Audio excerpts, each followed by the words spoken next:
Woody Allen once said, "I'm not afraid of death. I just don't want to be there when it happens." He also said, "There are worse things in life than death." Ever spent an evening with an insurance salesman? And then there was the ever famous, "I don't believe in the afterlife, but just in case I'm bringing a change of underwear." Thank you, Woody. Welcome to Men's Morning Light. I'm Trapper Jack. And then there's that stat. I don't know if this is true or not, but it says that you're actually more afraid of public speaking than you are of death, which means you'd rather be in the coffin than giving the eulogy. True? Why am I talking about death? I don't want this to be morbid. I really don't. I do not want this to be a morbid thing, but it's just interesting. I'm on day 6 of COVID. My wife's on day 9. Not a big deal. This is a much weaker strain than certainly the 2 years ago, right? So we're fine. Everything's okay. But it just got me thinking about the last couple of years and the view of death, secular world, Christian world, which has been pretty much the same. Close down everything. It's just been this amazing amount of fear, mind-boggling fear. So last night we're watching a movie. Driving Miss Daisy, remember? Great movie. Morgan Freeman and the cantankerous Jessica Tandy, and it plays out over decades. He's her driver, and they're kind of at odds with each other. And then at the end, I couldn't remember how it ended. I couldn't remember. I'm going, let's see, does somebody die? Does somebody save somebody else's life? Like, how does this thing end? Nobody dies. That's how it ends. Nobody dies. I mean, they may be losing their minds a little bit and maybe their vision and their health and all, but they're still friends, but nobody dies. And I thought, well, that's kind of how we look at life and death. What do we want? We want to live long lives and then not die and deal with the known as opposed to the unknown, things like heaven and things like that, right? I guess the extreme case is probably Ted Williams. Remember his story? I know, I want to be frozen and then brought back. And so they freeze the whole body or just the head. I know they had the head, but then the head thawed out. It's just ugly, right? It's ugly. So over these last couple of years, we've seen how afraid, and we know, biblically speaking here, fear doesn't come from God. We know that, right? And love, perfect love, casts out fear. But all of this fear that we are willing literally to attempt to save every life, close down everything, close down businesses, close down the churches, but save every life. And Monsignor Charles Pope out of D.C., he was on the radio one day going, "Do we believe in the resurrection? Is the cure worse than the disease?" So I kind of spun the wheel this week of interviews, and I come across Carol. And Carol, she's the antidote to all this. She's the antidote. She just lit up a room. Just absolutely lit up a room.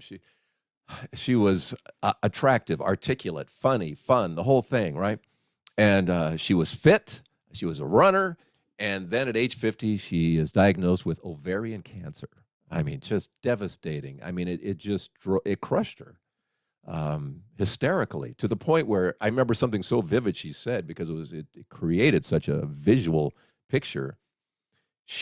To help her calm herself, she would lay on the living room floor, then have her husband Jim just lay on her, just to calm her, to keep her still, and to drive that hysteria away. That's how bad it was. Faced with that, there's nothing like those kinds of times to help us look up, right?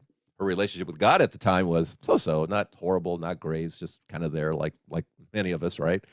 And so she looked up, and she prayed for a miracle. And guess what? Through powerful prayer, powerful chemo, she didn't die after a year and a half like the doctor said. She was out of it, seemingly in remission, but she knew that this kind of thing could come back, and she was prepared for it. What she had was a little extra time to find Jesus. Jesus was always there reaching out to her, but she now was able to delve more and find out more of who he is, and to surrender herself totally to his will, whatever that was. And you know what happened when she surrendered everything and said, "Whatever you want"?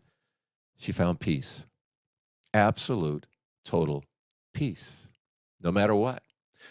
Here's Carol, and the true look at what we should be seeing when we look at the subjects of life and death.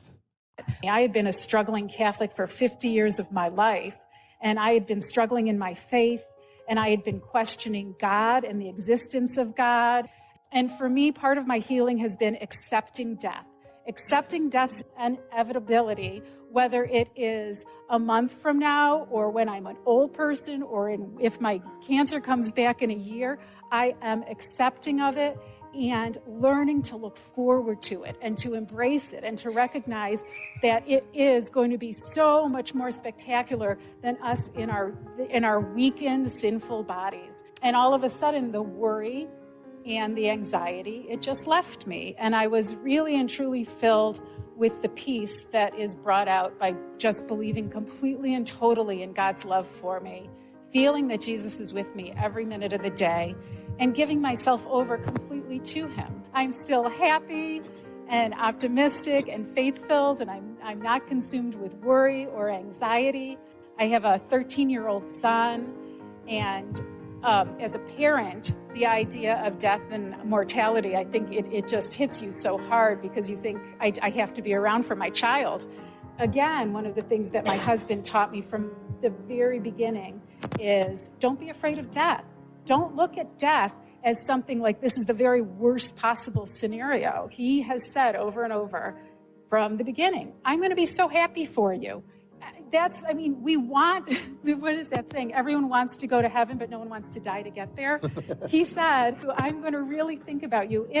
If this cancer is meant to take your life, I believe so strongly in the power and in the love of Jesus that I know you're going to be in a good place. I know you're going to be in a safe place. And you need to know that Jesus is going to take care of us.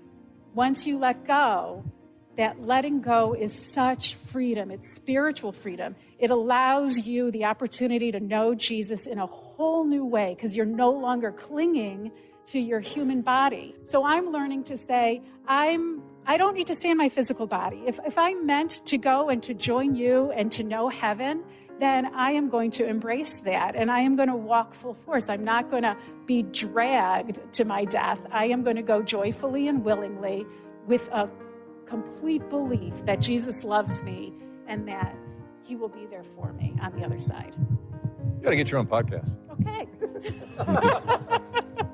A year and a half later, Carol walked into the arms of Jesus Christ, joyfully, totally surrendered, totally at peace, trusting in God that her husband and son were going to be just fine.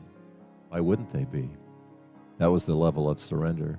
And she had been given time to find that. She had been given time to fall in love with Christ. You and I have time. We have extra time here. That today isn't just like yesterday or the day before. We have time every day to draw closer to Jesus, to truly surrender our lives to his will, because something will happen in your life and my life when that happens, just as it did for Carol. You hear that joy? Just like it did with Carol. She found peace. Regardless of the storm around her, she found peace. God bless you. See you next week on Men's Morning Light.